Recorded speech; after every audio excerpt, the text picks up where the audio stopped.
Hello বন্ধুরা, আমি সুস্মিতা। নতুন আরও একটা ব্লগ ভিডিওতে সবাইকে স্বাগত জানাই। নতুন আরও একটা দিন তোমাদের সাথে শুরু করলাম। যদিও বেশ কিছুদিন হলো আমরা পুরী বেড়াতে এসেছি, তো তারই ব্লগ তোমাদের সাথে শেয়ার করছি। তো দিনটা হচ্ছে দোল পূর্ণিমার দিন আর কি। তো সকালবেলা উঠে আমরা সমুদ্রের ধারের দিকে গেছিলাম। তখন ঘড়ির কাঁটায় বাজে প্রায় ওই 9:20-25 মতো। আমরা একটু হয়তো দেখতেও গেছিলাম যে ওই দিনকে সমুদ্রে নামতে দিচ্ছে কি দিচ্ছে না।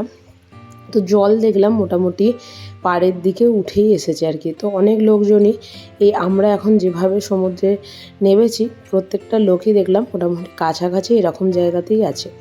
যারা সমুদ্রের পাড়ে এখন এই রিসেন্টলি বা বেশ কিছু বছর ধরে আসছো, তারা দেখেছো যে এখন ছাতা খাটিয়ে বেশ চেয়ার সিস্টেম করে চেয়ারগুলোকে তোমায় ওই 30 টাকা কি 40 টাকা করে হয়তো ভাড়া নিতে হয়। তো সেখানে তোমরা জুতো বা মোবাইল ফোনটা হয়তো না রাখাটাই ভালো, তো সেগুলো তোমরা রাখতে পারো। তো আজকের পূর্ণিমার জলের ঢেউটা একদম কিন্তু পুরোপুরিভাবে অত দূরই যাচ্ছে। আর কি যে ভালো লাগে, সমুদ্র মানেই হচ্ছে আমাদের বাঙালিদের একটা কিন্তু ইমোশন, এত টান সমস্ত কিছু। পাহাড়ের থেকে আমার তো সমুদ্রটাই বেশি ভালো লাগে। তোমাদের কি ভালো লাগে, পাহাড় না সমুদ্র? অবশ্যই কিন্তু কমেন্ট করে জানিও। আগে সমুদ্রের পাড়ে উট যেমন থাকতো, তেমন কিন্তু ঘোড়া বা ঘোড়ার মতন যেগুলো খচ্চর বলা হতো, সেগুলোও কিন্তু থাকতো। এখন কিন্তু সেগুলো একদমই বলতে পারো যে দেখাই যায় না। উটও কিন্তু সংখ্যায় প্রচুর পরিমাণে কমেও গেছে। এদিকে বর্মশাই একটা কাঁকড়া ধরেছে সমুদ্র থেকে। তো যাই হোক, ওটাকে ছেড়েও দেবে আর কি। তো আমাকে দেখাচ্ছিল, আমিও তোমাদের সাথে একটু শেয়ার করলাম। তারপরে যেখানকার জিনিস সেখানে ছেড়ে দেওয়াটাই আমার মনে হয় সবথেকে বড় ভালো কাজ আর কি। তো এই প্রথমবার আমরা সমুদ্রের ধারে দোল খেলছি আর কি। তো দোলে আমরা দীঘাও গেছি, কিন্তু কখনো দোল খেলা হয়নি। তো এই এক্সপিরিয়েন্সটা কিন্তু আমাদের জন্য খুব ভালো। আর প্রচণ্ড, আর যে জামাটা পরে গেছিলাম সেটা সমুদ্রে জানো তো জামা কাপড় নষ্ট এমনি হয়েই যায় আর কি। যাই হোক, কী আর করা যাবে। তো বাড়ি থেকে কিছু খেয়ে আমরা বেরোইনি, চা বিস্কুট খেয়েই বেরিয়েছিলাম। তো সেখানে বেরিয়ে আমরা একটুখানি ম্যাগি খেয়ে নিলাম। এই ম্যাগিটার দাম হচ্ছে ডিম ছাড়া 50 আর ডিম দেওয়া হচ্ছে 60 টাকা। তো যাই হোক, সারাদিন আমরা চান টান করে এদিকে বিকালের দিকে বেরিয়ে পড়েছিলাম হচ্ছে মন্দিরের উদ্দেশ্যে। এখন মন্দিরের অনেকটা আগেই আমাদের নামিয়ে দিয়েছে, প্রায় হাফ কিলোমিটার আগে। তো আমরা হেঁটে হেঁটে মন্দিরের কাছে এসেও কিন্তু পৌঁছে গেছি। আগে একটা গেট ছিল, এই যাত্রী পেছনে দিয়ে গেছিল। তবে মন্দিরে এসে আমি কিন্তু বেশ খানিকটা অবাকই হয়েছি, কারণ মন্দির আমি 2017 সালে যা দেখে গেছি, সেখান থেকে কিন্তু আকাশ আর পাতালের তফাৎ। যারা নতুন আসছো তারা হয়তো জানো না, আমি এর আগেও যেহেতু অনেকবার পুরী এসেছি, এই যে বাইরের এরিয়াটা, এটা কিন্তু কিচ্ছু ছিল না। এটা কিন্তু নর্মাল দোকান পাট এইসবই কিন্তু ছিল।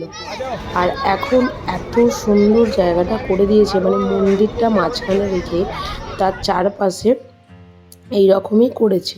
আমি কিন্তু দেখে পুরোপুরিভাবে অবাক হয়ে গেছি। আর আমরা যে সময় এসেছিলাম, সেই সময় মন্দিরের ওই ঝান্ডাটা পাল্টানোর জন্য যারা ওপরে যায় আর কি, তো তারা ওই ওপরটায় যাচ্ছিল আর কি। তো আমরা ওখানেই দাঁড়িয়ে দাঁড়িয়ে ওটাকে দেখছিলাম আর কি।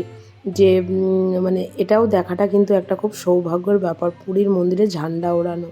আগে কিন্তু এই পুরীর মন্দিরে একজন ঝান্ডা ওড়ানোর জন্য উঠতো, কিন্তু এখন দেখছি প্রায় 4-5 জন মিলে উঠেছে ওই পুরীর ঝান্ডাটা পাল্টানোর জন্য। সবই তার ইচ্ছা। শুনতে পাচ্ছি উপরে নাকি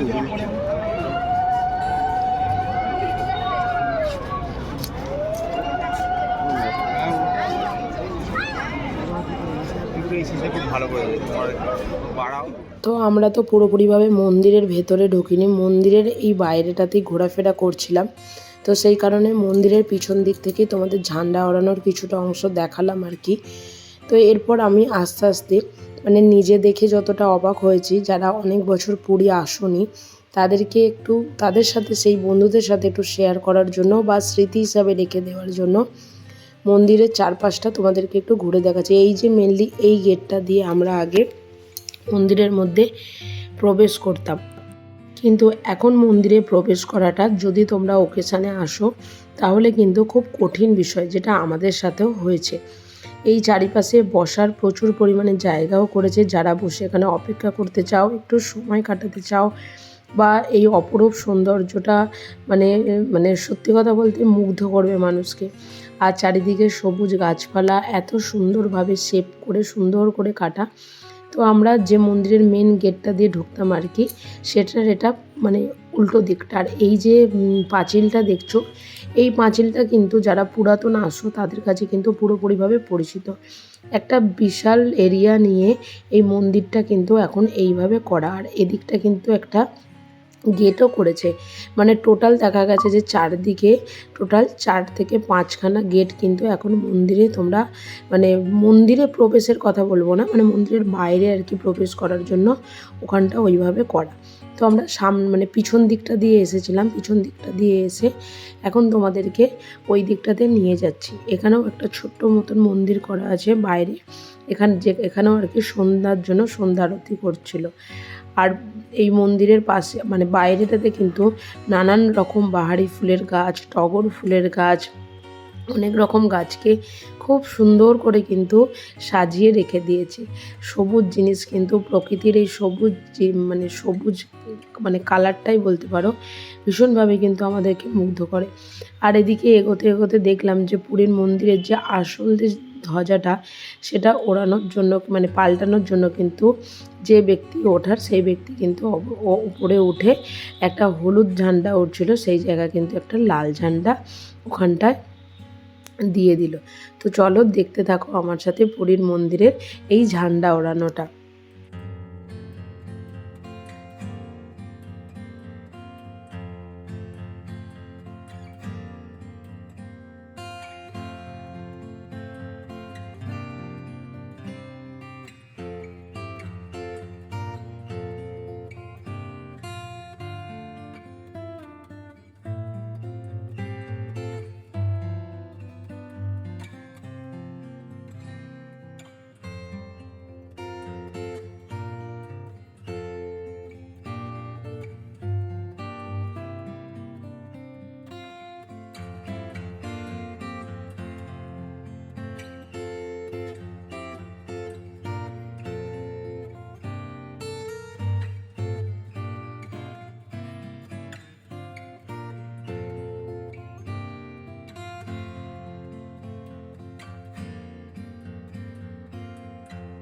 বহু বছর আগে যখন ছোটোবেলায় দিদা দাদু বাবা মায়ের সাথে আসতাম, তখন বলতো যে ওখানে একজন একটু বয়স্ক করে লোক উঠতেন। তো উনি মারা যাওয়ার পরে ওনার ছেলে নাকি ওখানে ওটা চেঞ্জ করার জন্য হতো। জানি না এখন আর কি পদ্ধতিতে কারা চেঞ্জ করে বা কিছু, সেটা আমি হয়তো বলতে পারবো না। তো আমি আস্তে আস্তে তোমাদেরকে পুরীর মন্দিরের যে পিছন দিকের দরজা যেটাকে বলা হয়, কিন্তু মেনলি আমরা ওই দরজাটা দিয়েই যতবার এসেছি ততবার ওই দরজাটা দিয়েই কিন্তু প্রবেশ করেছি। তো সেই দিকটাতেই নিয়ে যাচ্ছি। আর এই ঝোরটার মধ্যে হয়েছে কিন্তু খুব অল্প অল্প টগর গাছ। তবে পুরীতে আমরা এসে এখনও পর্যন্ত যতগুলো জায়গায় ভিজিট করেছি, একটা জিনিস দেখেছি, সেই জায়গাগুলোর মধ্যে কিন্তু যেটাকে আমরা হয়তো মানে বাথরুম বা জলের কলের কিন্তু কোনো অভাব নেই। মানে পরিষ্কার পরিচ্ছন্ন, নিট অ্যান্ড ক্লিন, এবং সবথেকে বড় জিনিস হচ্ছে একটা নয় একাধিক করা রয়েছে। এটা কিন্তু একটা খুব ভালো বলতে পারো, খুব ভালো একটা জিনিস যে প্রত্যেকটা জায়গায় শুধু একটা নয় বেশ কয়েকটাই কিন্তু করা আছে। আর এই দরজাটা দিয়েই মেনলি কিন্তু আমরা এর ভেতরে অনেকবার প্রবেশ করেছি। আর এই পাশের একটা রাস্তা রয়েছে, সেখানে কিন্তু প্রচুর লোকের কিন্তু এখানে ভিড় করে দাঁড়িয়ে আছে পুরীর মন্দিরে প্রবেশ করার জন্য। তো আমরাও দাঁড়িয়েছিলাম, কিন্তু এত পরিমাণ ভিড় বা এত পরিমাণ লাইন, সত্যি কথা বলতে অনেক মানুষ কিন্তু লাইনে দাঁড়ানোর পরে 2 ঘন্টা 3 ঘন্টা 4 ঘন্টাও দাঁড়িয়েছে, কিন্তু ভেতরে প্রবেশের কিন্তু কোনো রকম কোনো ব্যবস্থাই কিন্তু এনারা করছেন না। দোল পূর্ণিমার জন্য বলছে নাকি যে পুরোপুরিভাবে জায়গাটা এইভাবে এরকম মানে লাইনটা দিয়ে রেখেছে। তো আমি যেদিকে যাচ্ছিলাম সেদিকটা দিয়ে আমরা বেরোবার আর কি। তো আবার যে রাস্তা দিয়ে তোমাদেরকে দেখাতে নিয়ে এলাম, সেই রাস্তাটা দিয়েই যাচ্ছি। ওই দিকটা বসার জায়গার নিচগুলোতে খুব সুন্দর লাইটিংয়ের কাজও করা রয়েছে কিন্তু, দেখলে চোখ পুরো কিন্তু মুগ্ধ হয়ে যাবে। আর এদিকে এই যে টগর গাছগুলো, যেগুলো আসার সময় তোমাদেরকে দেখালাম, পুরোপুরিভাবে যতটা পারছি তোমাদেরকে কভার করে দেখানোর চেষ্টা করছি। আর এটা তো রইলো এই দিকটা, আর এটা মানে এটা এক প্রকার পশ্চিম দিকের আর কি বলতে পারো। এবার আস্তে আস্তে আমরা যাচ্ছি হচ্ছে পুরীর মন্দিরের বাঁ দিকটাতে। তো এদিককার যে দোকানপাটগুলো ছিল সেগুলোও কিন্তু বন্ধ করে দিয়েছে। আর এদিকটাতে রয়েছে কিন্তু সেম জিনিস, জুতো খোলার জন্য এখন বাইরের দোকানপাটও যেমন আছে, ভেতরে কিন্তু বিনামূল্যে তোমরা জুতো বা ফোন সমস্ত কিছু কিন্তু বেল্ট সব কিছুই কিন্তু তোমরা এখানে রাখতে পারবে। এদিকেও কিন্তু একটা লাইন রয়েছে, যে লাইনের মধ্যে কিন্তু অজস্র লোক কিন্তু আছে। আর এদিকেও কিন্তু শৌচাগার, পানীয় জলের ব্যবস্থা কিন্তু খুব ভালোভাবেই করা হয়েছে আর কি। আর এই যে এদিক থেকে মানে এটা এক প্রকার ফ্রন্টের দিকে আমি যাচ্ছি, ফ্রন্টের দিকে কিন্তু খুব ভালোভাবে সুন্দর করে কিন্তু এদিকে পতাকাটা দেখা যাচ্ছে। তো চলো আস্তে আস্তে এগোনো যাক।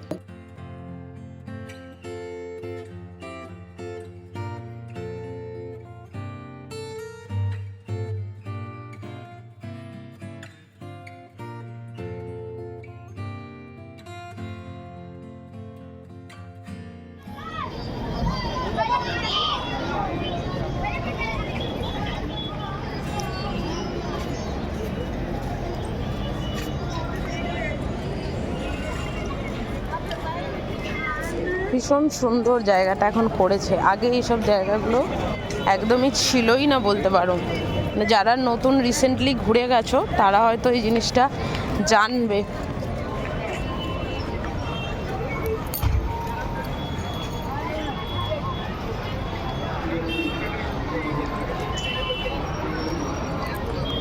আগে তো এইগুলো জানোই সবাই রাস্তা বা দোকান ছিল, এখন এত দারুণ করে দিয়েছে এই জায়গাগুলো, সত্যিই যা বলার না।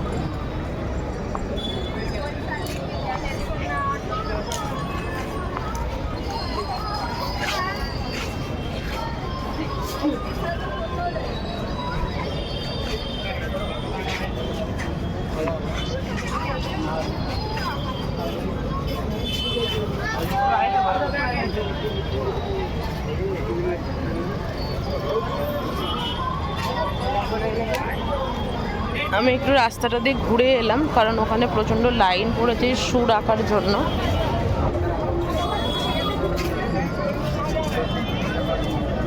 আর এটা হয়তো একটা এক্সিস্টের রাস্তা, মানে মেনলি রোড, এই যে বাইরে যাওয়ার, এদিকে একটা বাইরে যাওয়ার রাস্তা। আর এটা হচ্ছে মানে বাইরে, এটা কত নম্বর গেট আমি ঠিক বলতে পারবো না। মেনলি ভেতরে যেসে পুরো একদম মন্দিরের ওদিকটা দেখি কত দূর যেতে পারি।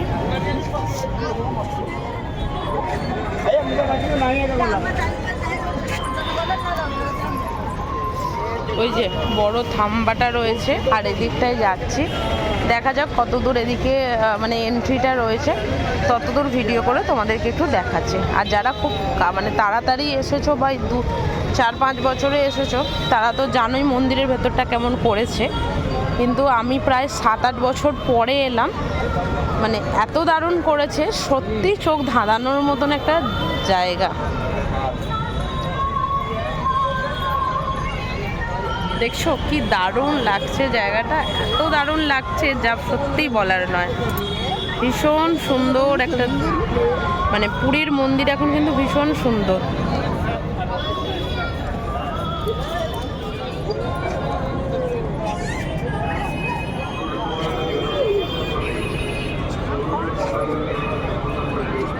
দেখা যাচ্ছে প্রচণ্ড লোকের ভিড়। আর এখন মন্দির চত্বরের ভেতরে একটা খুব সুন্দর মানে বলতে পারো এটা লিমিটেড জায়গা করে দিয়েছে। আমি বাইরেই দাঁড়িয়ে আছি, এত বেশি ভিড়, ভেতরে প্রবেশ করার মতন কোনো মানে ভিড়ে আমরা যাইনি এটা বলতে পারো। ভীষণ সুন্দর, দেখো কতটা ভিড়। তো চলো যে রাস্তা দিয়ে এসেছি সেই রাস্তা দিয়ে ফিরে আবার যেখানে আমরা বসেছিলাম আর কি বাইরে, তো সেখানে গিয়ে বসে। আমি এসেছিলাম টিকিট কাউন্টারটার পিছন দিকে, তো এখন সামনের দিক দিয়ে যাচ্ছি। ছোটোখাটো বাইরেও কিন্তু অনেক মন্দির করেছে। এই যে এটা একটা মন্দির ছোটোখাটো, বসার জায়গা কিন্তু অনেক, প্রচুর। এই যেগুলোতে সবাই বসতেও পারবে, এত সুন্দর মানে জায়গাগুলো করেছে আর কি। এইভাবে ভিডিওটা আজকে শেষ করছি। যদি আজকে কিছু ভিডিওটা ভালো লেগে থাকে একটা লাইক করো, শেয়ার করো, চ্যানেলটা সাবস্ক্রাইব করো। দেখা হবে নতুন আরও একটা ব্লগে, আরও একটা নতুন ভিডিওর সাথে। সুস্থ থেকো, ভালো থেকো, দেখা হবে খুব তাড়াতাড়ি।